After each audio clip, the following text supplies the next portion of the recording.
Subscribe करें इस channel को और दबाइए इस बेल आइकन को सबसे पहले न्यू वीडियो देखने के लिए।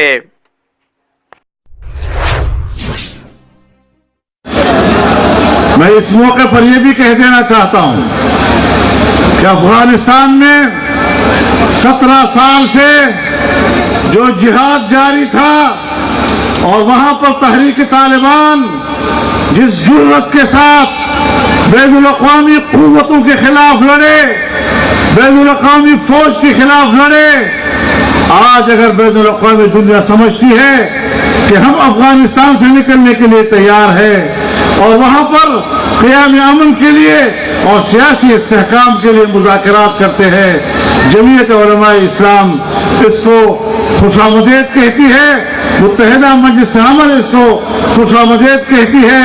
हम समझते हैं कि अफगानिस्तान का एक सियासी मुस्तक़बिल और मुस्तहकम सियासी मुस्तक़बिल ये पाकिस्तान के मफाद में है, लेकिन हमने पाकिस्तान के मुस्तक़बिल को खतरे में डाल दिया है।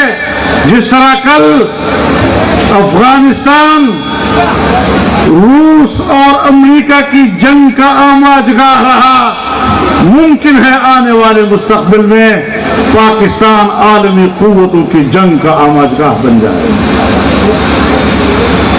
और ऐसे नाअहल लोग अगर मुल्क के हुक्मरान हुए तो फिर पाकिस्तान का मुस्तक़बिल महफूज नहीं रह सकेगा। इसलिए जरूरी है कि ऐसे हुक्मरानों का खात्मा किया जाए। ऐसे लोगों को मौका देना, ये जाली मैंडेट को तस्लीम करना है। हम जाली मैंडेट को तस्लीम नहीं करते। हमने पहले भी जाली मैंडेट को तस्लीम नहीं किया।